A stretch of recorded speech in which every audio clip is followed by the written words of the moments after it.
Welcome to our demo on teaching with SharePods in Adobe Connect.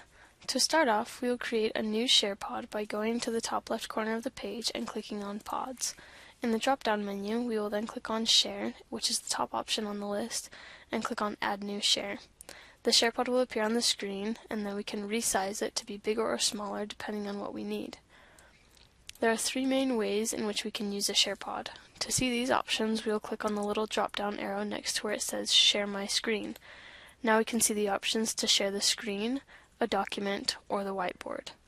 Sharing our screen will show whoever is in the Adobe Connect room with us whatever is on our own computer. To do this, we'll click on Share My Screen, and then we'll select the small box at the bottom of the window that says Make SharePod Full Screen for Attendees. Then we will click on Share, and the Adobe Connect room suddenly becomes our own shared computer screen. An example of how we could use this is if a student is having trouble dragging and dropping files on their desktop, we could share our screen with them and show them how on our own desktop as we share the screen with them. We have to be careful with this feature because any window that we have pulled up behind the Adobe Connect window will show when we share our screen. It is best to make sure that all other windows are minimized before sharing the screen. To end sharing, we simply click on the green monitor on the black bar in the bottom right-hand corner, and then click Stop Sharing. This takes us back to the Adobe Connect room. Now let's share a document. Once again, we are going to click on the little drop-down arrow, and this time we'll click on Share Document. A window will pop up, giving us options on what kind of file we would like to share. This could be a PowerPoint presentation, a video, an audio file, or an image of some kind.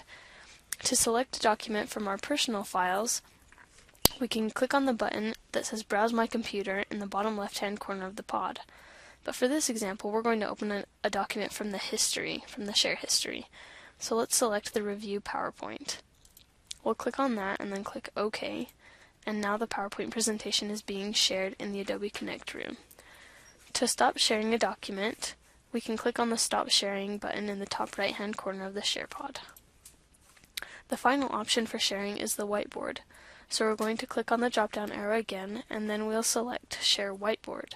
This will pull the whiteboard up on the screen, where we have the option to draw, create shapes, and different text boxes,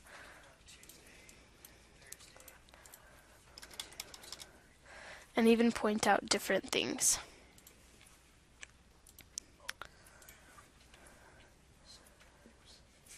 By using the Select tool, which is the arrow-shaped one, we can highlight or select things that we've drawn and click on the trash can to delete them. To allow participants to draw, we can click on the little box with three lines in the top right corner of the pod, and in the drop-down menu, select Enable Participants to Draw. This makes students able to draw on the whiteboard as well as the instructor. For example, you might type a word in Spanish and ask the student to draw a picture of that thing. The student can then analyze what the word is, what it means, and then draw a picture of it.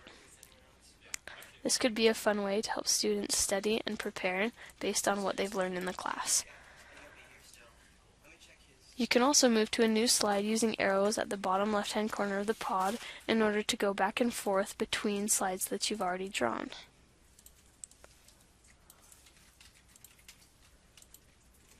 And there you have some basic ways to use SharePods.